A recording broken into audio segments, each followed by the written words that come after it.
নমস্কার বন্ধুরা, পিউ সুমন কিচেনে তোমাদেরকে স্বাগত জানাচ্ছি। আজকে তোমাদের জন্য নিয়ে চলে এসেছি আরেকটা নতুন রেসিপি। আজকে তোমাদেরকে বানিয়ে দেখাবো মাছের ডিমের রসা। কি করে বানাচ্ছি মাছের ডিমের রসা, তো সেটা চলো রান্নাঘরে গিয়ে দেখা যাক।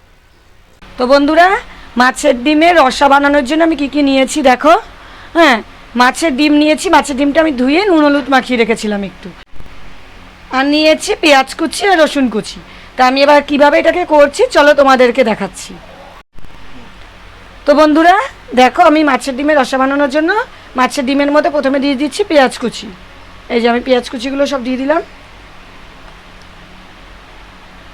তারপরে দেব হচ্ছে রসুন কুচি, দিয়ে দিচ্ছি রসুন কুচি। আর দিয়ে দেব হলুদ গুঁড়ো। এই যে হলুদ গুঁড়ো দিচ্ছি। আমি আগে হলুদ মাখিয়ে রেখেছিলাম, তার জন্য আমি এখানে অল্প করে দিলাম। আর দিয়ে দিচ্ছি কালো জিরে, আর দিয়ে দিচ্ছি লবণ। তো বন্ধুরা, এগুলো দেওয়ার পরে আমি এর মধ্যে দিয়ে দেব বেসন। তো তোমরা দেখো বন্ধুরা, আমি দিয়ে দিচ্ছি বেসন। যতটা মাছের ডিম তোমরা সেই পরিমাণে বেসন দেবে, বেশিও দিতে হবে না কমও দিতে হবে না, পরিমাণ মতনই দেবে। আমার ডিমের পরিমাণ আমি দিলাম, আমার ডিমের পরিমাণটা অল্পই আছে আজকে, তাই জন্য আমি অল্প করেই দেবো। এবার এইটাকে ভালো করে এই দেখো আমি মেখে নিচ্ছি। এই যে সব মশলাগুলোর সাথে পেঁয়াজ টিয়াজ দিয়ে ভালো করে আমি ডিমটাকে মেখে নিচ্ছি চটকে।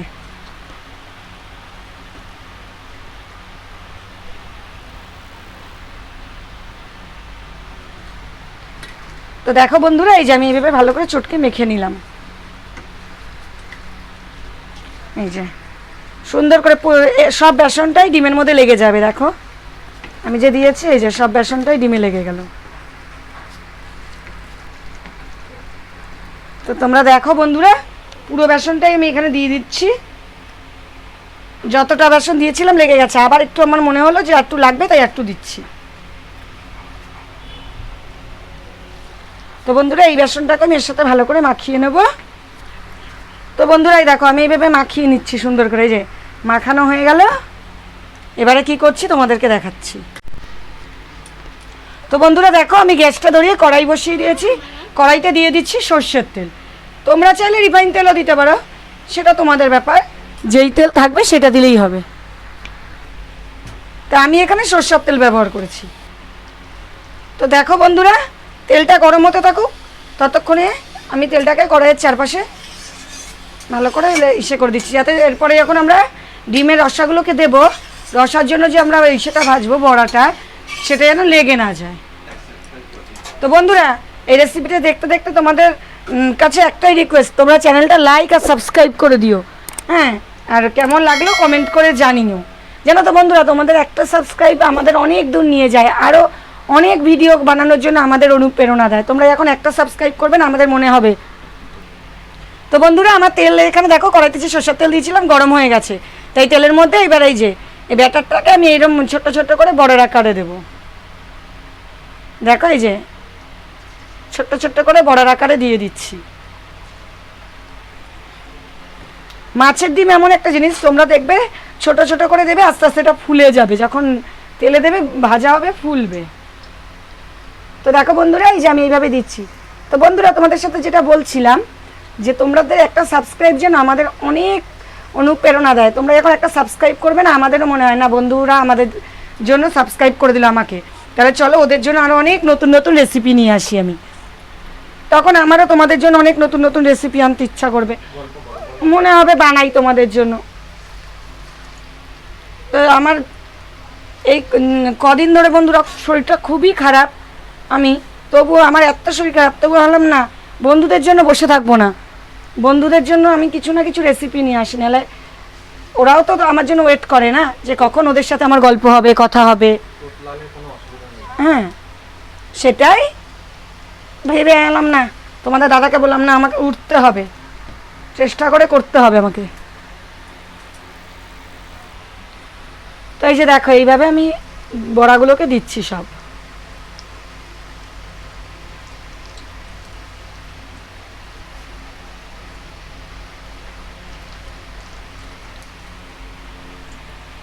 তো দেখো বন্ধুরা, এই যে এইভাবে দিয়েছি আমি, দিয়ে এইভাবে সব বড়াগুলোর ভাজা হবে এবার, এই জন্যই দিয়ে দিলাম।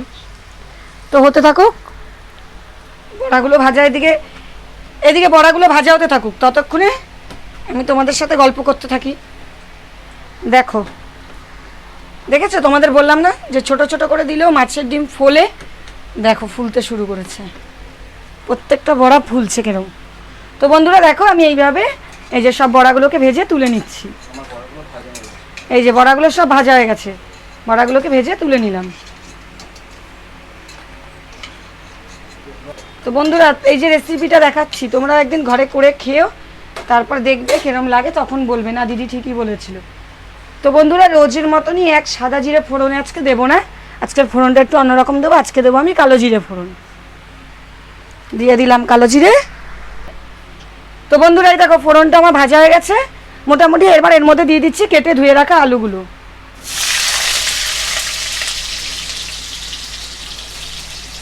একটু নুন দিয়ে দিলাম, তাহলে কি হবে বলো তো, এই যে তেলটা যে ফটফট করে ফাটছে এটা ফাটবে না। এই যে দেখো সব কেটে ধুয়ে রাখা এইভাবে কেটে নিয়েছিলাম আলুগুলোকে, এই যে দিয়ে দিলাম। এবার তখন অল্প নুন দিয়েছিলাম যাতে গায়ে না ছেটে, এখন আরেকটু নুন দিলাম। আর এই যে দিয়ে দেবো অল্প পরিমাণে হলুদ গুঁড়ো, দিয়ে দিচ্ছি অল্প পরিমাণ হলুদ গুঁড়ো।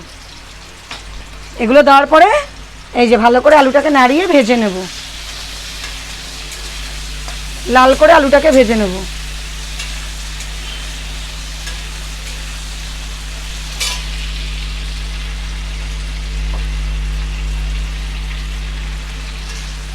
এই দেখো আমি আলুগুলোকে একটু লাল লাল করে ভাজবো, তার কারণ এটা যেহেতু রসাই, তোমরা চাইলে রসাই আলু নাও দিতে পারো, রসাই যে আলু দিতে হবে এমন কোনো কথা নেই। আমি দিলাম কারণ আমার মেয়ে যেহেতু ছোট, আমাকে তো একটু দিতেই, তখন তো একটু আলু দিতেই হয় আমাকে, কারণ ও বাচ্চা মানুষ, জানোই তো বাচ্চাদের একটু আলুর বায়না থাকে, ওরা আলু খেতে ভালোবাসে। হ্যাঁ, তো বন্ধুরা আলুটা ভাজা হতে থাকুক, আমি ততক্ষণে ফিরে আসছি, তারপর তোমাদের সাথে দেখা হবে। তো বন্ধুরা দেখো আলুটা এই যে লাল করে ভেজে নিয়েছি। তো এর মধ্যে এইবারে দিয়ে দেবো, এই যে একটা বাটির মধ্যে আমি হলুদ গুঁড়ো, জিরে গুঁড়ো, ধনে গুঁড়ো, লঙ্কা গুঁড়ো আর আদা এইগুলোকে দিয়ে ভিজিয়ে রেখেছিলাম। যেহেতু গুঁড়ো মশলা একটু ভিজিয়ে না রাখলে ভালো হয় না, তাই গুঁড়ো মশলার মিশ্রণটা এইবার এর মধ্যে দিয়ে দেবো।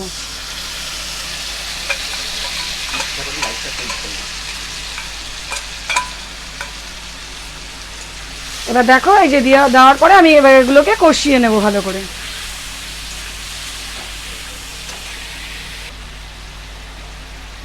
এই যে আর তোমরা তো জানো আমি অল্প করে জল দিয়ে দিয়ে ভালো করে কষাই, তাহলে মশলাটা কষেও সুন্দর তেল ছাড়ে, এবং তোমরা দেখবে জল দিয়ে দিয়ে কষালে নিচে লাগবে না, মানে পোড়া লাগে না, কিন্তু মশলাটা কষে খুব সুন্দর।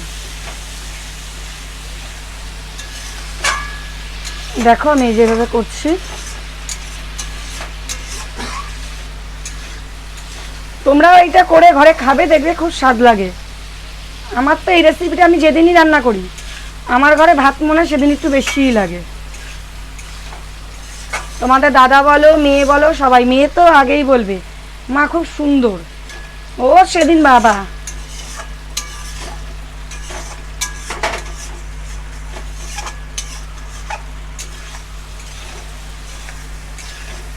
তো দেখো আমি এই যে ভালো করে কষিয়ে নিচ্ছি। কষানোর সময় যদি তোমরা নাড়ানো বন্ধ, মানে খুন্তি দিয়ে নাড়ানোর মশলাটাকে না করে বন্ধ রাখো না বন্ধুরা, তো মশলাটা দেখবে নিচ দিয়ে পোড়া লেগে যায়। মশলা যদি একবার পোড়া লাগে সেই তরকারির স্বাদও ভালো হয় না। তো দেখো এই যে আমি আবার একটু বাটিটায় করে অল্প অল্প করে জল দিয়ে দিচ্ছি, দিয়ে দিয়ে কষিয়ে নিচ্ছি। আবার একটু জল দিয়ে এই যে কষাচ্ছি।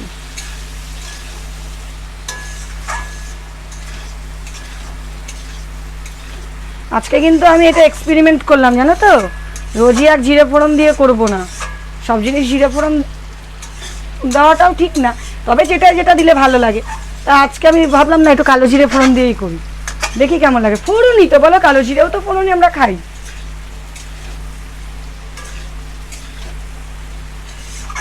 তো দেখো আমি সাদামাটাভাবে করবো, যেহেতু গরমকাল, খুব একটা রিচ করব না, গরমের দিন আর যা অস্বস্তিকর গরম, অস্বাভাবিক গরম বলার বাইরে। তার মধ্যে দেখছি বাইরের আকাশে মেঘলা করেছে, কিন্তু বৃষ্টির তো কোনো নাম নেই। তোমরা তো জানোই আবহাওয়া দপ্তর বলছে আজকে বৃষ্টি হবে, কালকে বৃষ্টি হবে, কিন্তু বৃষ্টির দেখা নেই। উত্তরবঙ্গ বলে ভেসে যাচ্ছে, আমরা দক্ষিণবঙ্গের লোকরা কী দোষ করলাম কে জানে রে বাবা, আমাদের দিকে বৃষ্টি তাকাচ্ছেও না ফিরে। তো দেখো তোমাদের সাথে কথা বলতে বলতে যে মশলাটা কষে নিয়েছি ভালো করেই দেখো। এবার এর মধ্যে দিয়ে দেবো জল।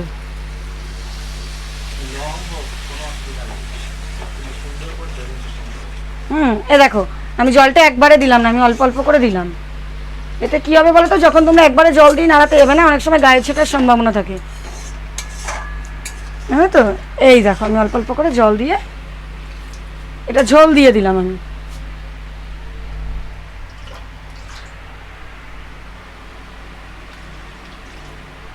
দেখো এই যে আমি ঝোল দিয়ে দিলাম। তো বন্ধুরা ঝোলটা ফুটতে থাকুক, তারপর ফুটে আসলে তোমাদের সাথে তখন আবার দেখা। তো বন্ধুরা দেখো ঝোল ফুটে গেছে, এই যে দেখো ঝোল ফুটে গেছে ভালো মতন, আলুও দেখো সেদ্ধ হয়ে গেছে এই দেখো। তো এইবার এই যে ভেজে রাখা এই যে বড়াগুলো যে ভেজেছিলাম এগুলো দিয়ে দেবো ঝোলের মধ্যে। এই যে মাছের ডিমের যে তোমরা তো দেখলেই মাছের ডিমের যে বড়াগুলো করেছিলাম এগুলোকে আমি এই যে ঝোলের মধ্যে দিয়ে দিচ্ছি। তোমরা চাইলে এই বড়াটার মধ্যে লঙ্কা কুচিও দিতে পারো, আমি তো আগেই বললাম। হ্যাঁ এই যে মাছের ডিমের এই বড়ার মধ্যে তোমরা চাইলে লঙ্কা কুচিটাও দিতে পারো, কিন্তু আমি আগেই বললাম আমার মেয়ে ছোটো, তাই জন্য আমি কাঁচা লঙ্কা কুচিয়ে বা কোনো কিছু লঙ্কা দিইনি, তাহলে ও খেতে পারবে না, তার জন্য লঙ্কা দিইনি। এই যে দেখো এবার এটা দিয়ে আরও 2-3 মিনিট মতো আমি একটু ফুটিয়ে নেব। তো বন্ধুরা এই যে দেখো মাছের ডিমের এই বড়াগুলো দেওয়ার পরে ঝোল ফুটে গেছে, এর মধ্যে আমি দিয়ে দেবো অল্প পরিমাণে গরম মশলা। এই যে আমি অল্প করে একদম গরম মশলা দিলাম। তো তৈরি হয়ে গেল আমাদের মাছের ডিমের রসা। তো দেখো বন্ধুরা, হ্যাঁ তো বন্ধুরা তোমাদেরকে আরেকবার বলছি, প্লিজ তোমরা একটু সাবস্ক্রাইব করে দেওয়ার পাশে থাকা বেল আইকনটা প্রেস করে দিও। দেখো তোমরা একটা সাবস্ক্রাইব করলে আমারও তো নতুন নতুন রেসিপি নিয়ে আসতে ভালো লাগে। তো বন্ধুরা ভিডিওটা দেখার জন্য ধন্যবাদ।